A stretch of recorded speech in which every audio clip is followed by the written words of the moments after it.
later on.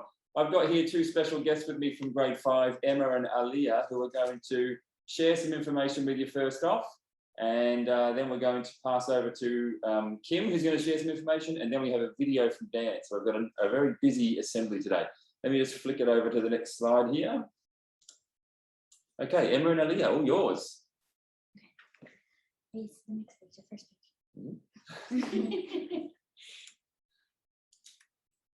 No, the first page. The first page, the very first page, yes. Got it. These are the TS values: trust, inspire, and support. We will be focusing on these values throughout this event.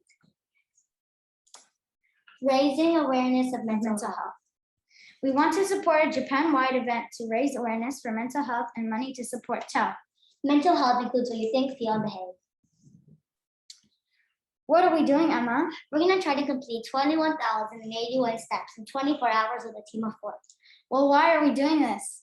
We're doing this to raise awareness for mental health, to reduce lives lost to suicide, and to raise funds for TEL, plus to win the school a cup and to compete against other schools in Japan. That sounds fantastic. How is it happening?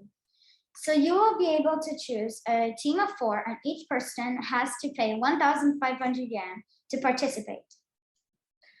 When is this happening? It's happening on September 10th, 2021. Okay, well, how do I register?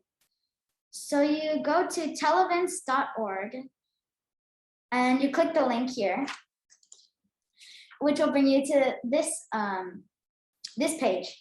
You click register to step up. And then under School Cup, it says find out more. In very small writing, it says clicking here.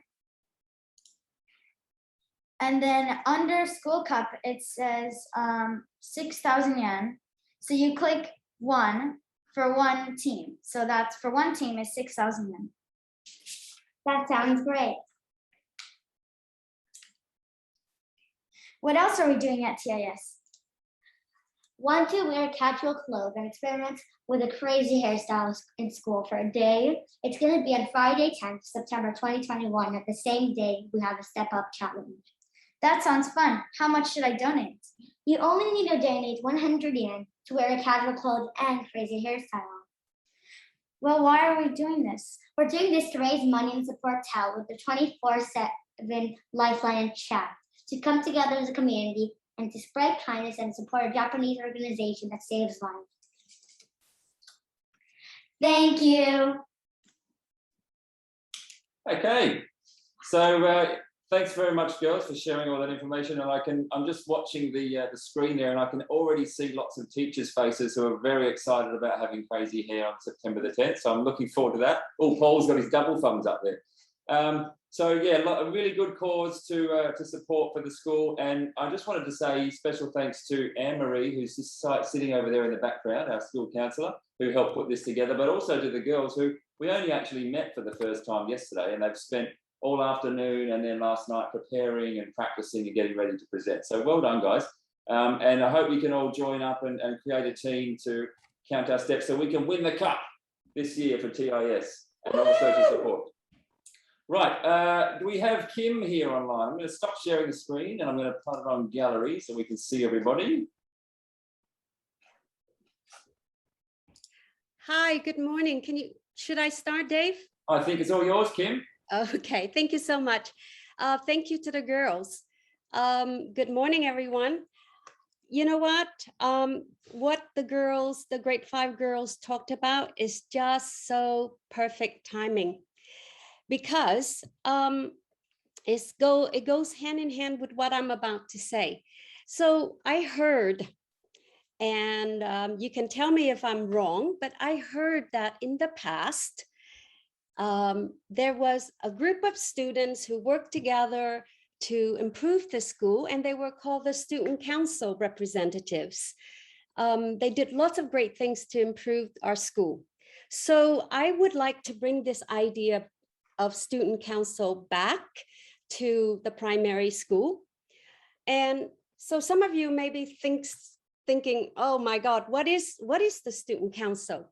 So basically it's a group of students from grade 1 to grade 5 who are really interested in getting involved to work together to improve our school. So some of you are now thinking, well, why do we need the student council? So at our school, we really respect and value the students, your opinions, your ideas. And we want to involve you in seeing what needs to improve and help make the decisions so that our school can get even better. And also, we can also have some fun while we're at it. We may, as a group, we can talk together more about some serious stuff, maybe about like our school uniform, reminding others to wash their hands, being at school on time, or taking action with the good causes like raising mental health awareness that the girls just talk about, and things like that. We can also do a lot of fun things like deciding on, dress up days. So we got one coming up, Spirit Week, maybe talent show. I don't know, let's see. And maybe when we go back to normal school where we can get together as a whole school, maybe we can even do like a movie night. So I hope that you will be thinking about wanting to join this. Your teachers and I, we're going to be working together and share more information with you and your families in the next few weeks. Okay, so I hope you will join. All right, that's all for me. Thank you. Thank you, Kim. I've got two very excited students next to me who already are thinking about how they might want to sign up and make an application to join. So I'm sure there's lots of others around the school as well. Looking forward to seeing you all. So for the live part of the assembly today, that's it. That's all we have. We're going to hand it over now to your teachers who have got a video to show you with a special message from Dan, and he's got a story to read and then some questions for you to answer in class as well. So I'd like to wish you all a wonderful Tuesday. Try to stay cool, drink lots of water, and look after each other. Have a great day, everyone. Good morning, everyone, and welcome to our first PYP Assembly of the year. This is Dan. Maybe you caught me at the very beginning. I'm not sure. This is a recording. I'm going to talk a little bit about our values that we talked about last year for students who were here. If you remember, we worked with the 8th grade, and last year's 8th graders came up with our values of trust, inspire, and support, TIS. So that's going to be a big focus for the school this year. And I'm going to read a little story about our values. And at the end, there's going to be some questions for you to answer. So listen closely, and I hope you enjoy this story. So this story is called Ordinary Mary's Extraordinary Deed. I actually read this story to the K1 students and the grade 2 students last year, but I liked it so much, I thought I wanted to share it with the entire school. It's an electronic book version, so the pictures are a little out of place, but hope you can get by that and just enjoy the story for what it is.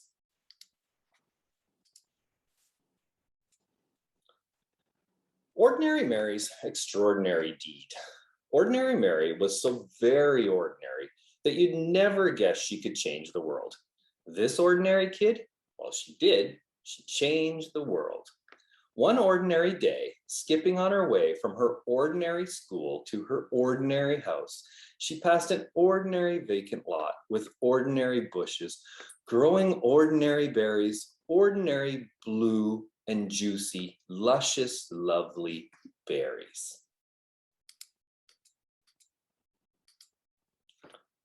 Well, Ordinary Mary picked the ordinary berries and brought them in a big brown bowl to Mrs. Bishop's porch.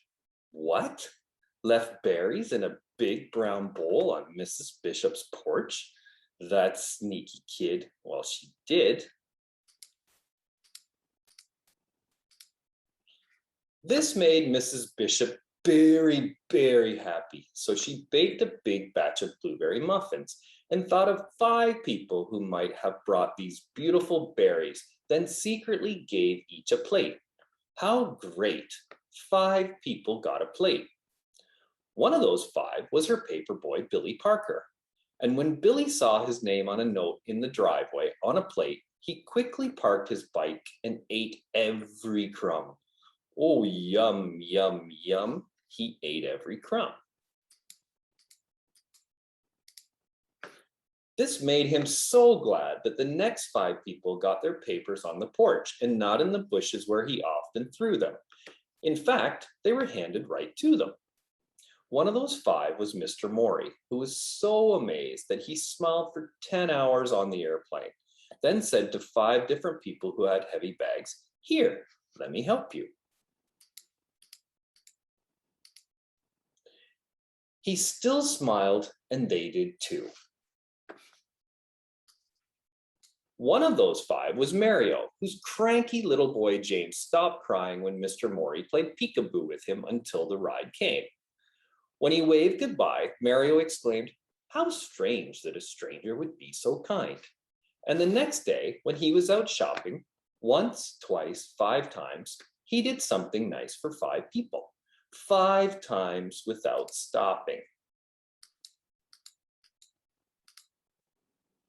One of those 5 was Joseph, old, bent, and gray, in front of her line in the produce stand. When he said, "I guess I counted wrong. I don't really need these oranges," little James reached out to him with an orange from their basket, and Mario put a coin in Joseph's hand and said, "Here, take this. The oranges are on us." As Joseph shuffled to the bus, his heart was full and his eyes were wet, and his hands did helpful things for the next 5 people he met. One of those 5 was Sahar, a college girl who was off to see the world and stopped at Joseph's shop. When her bag broke and her things fell all over the floor, she said, "Oh, what will I do?" Joseph said, "This is for you." And he gave her a new bag woven with his own hands in red and purple and green. "Oh, thank you," she said. "It's the loveliest bag I've ever seen." When Sahar left, she felt sunny as noon, and she just had to shine on 5 people soon. One of those 5 was Sophia, whom she met on a boat, looking like the world might end, looking like someone without a friend. "What beautiful blue eyes you have," Sahar said, "and they're just the color of the flowers in your lovely dress." "Yes," said Sophia. "Oh, yes," said Sahar. The beautiful blue eyes shed a happy tear, and when the boat was through, Sophia called 5 people to make them happy too. One of those 5 was Tom, her son, the doctor, who was having a very hard day. "Hi," she said. "I love you, Tom." "Well, how great to hear your voice," he sighed. "I always need my mom." Dr. Tom was so cheered up that on his next break, he bought a big bunch of bright balloons for 5 young patients, and he handed them out right then and there. One of those 5 was Peter, a little boy who went home from the hospital that very day. Gratitude for the big bunch of bright balloons filled him and thrilled him and spilled out of him, and on to the next 5 people who came his way.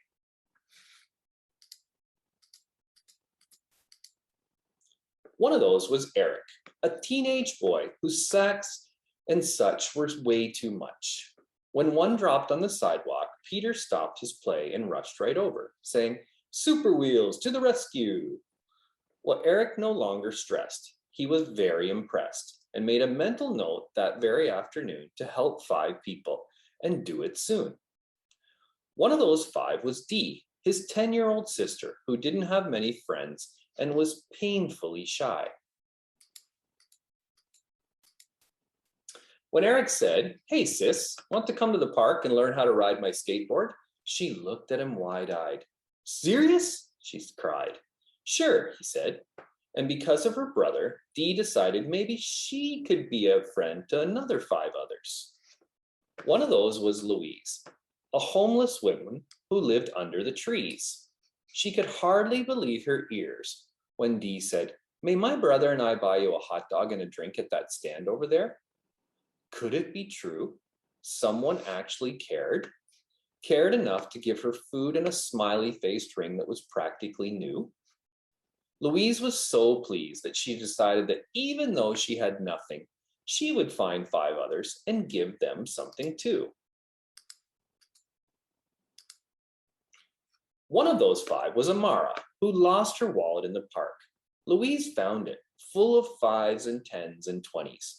Oh, what she could do with all that money. But when she found Amara's name and called her home, and over she came.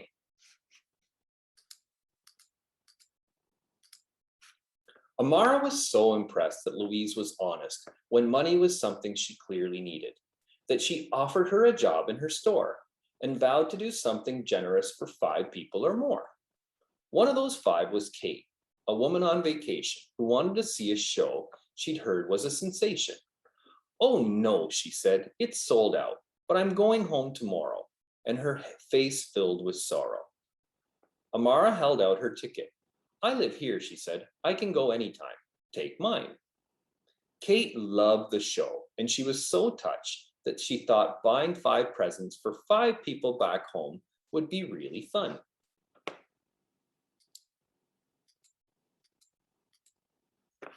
And one of those 5 presents was a little heart necklace for Mary, her niece, and you should have seen her eyes light up in surprise. Mary? What? Ordinary Mary? Yes, ordinary Mary's extraordinary deed had come full circle, and on its way, it had changed the lives of every person living. You see, when Mrs. Bishop made 5 muffins from Mary's blueberries, not only the paper boy, Billy Parker, but the other 4 people too, made 5 people smile. And those 5 people did too. And after a while, in only 15 days, love was sent to every person everywhere. Let's just see how it went.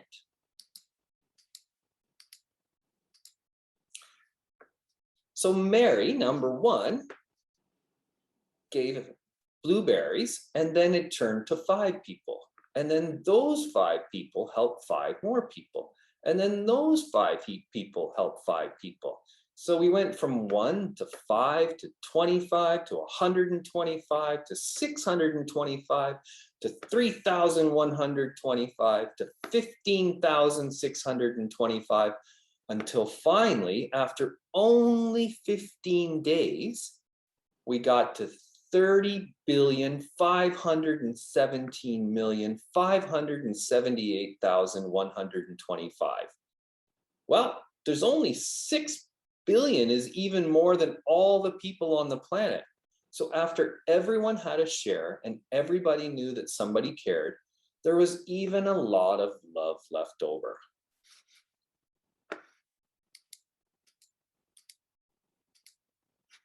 The world has changed, and thousands and millions and billions agreed. It was all because of one ordinary day.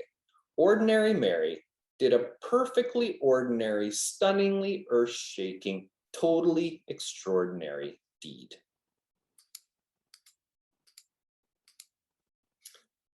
So I hope you liked the story. I think it goes across the age ranges. So I'm going to ask you a few questions that you're going to answer in your homerooms with your teachers. So first is, how does this ordinary Mary story fit in with our values here at TIS? Was there anything about entrust? Was there anything about inspire? Was there anything about support? That can be the first question. Then the second question is, what can you do to help make people trust you? So I want to hear different things from different people. I want your teachers to hear different things from different people. The next one is, what inspires you to help others? So Mary gave blueberries, which inspired one person, and then that inspired someone else to do something, and so on and so on. So what inspires you to help others? And the last question, and this is a really important question because this is one that's done very easily, is how are you going to support others at TIS this year? We want to have a really supportive community here at TIS. And the last question is, how are you going to support others at TIS this year? And I'm really interested to hear the answer in that. So thanks, everyone. I'll see you soon. I hope you enjoyed the story, and I'm looking forward to hearing your answers. Bye-bye.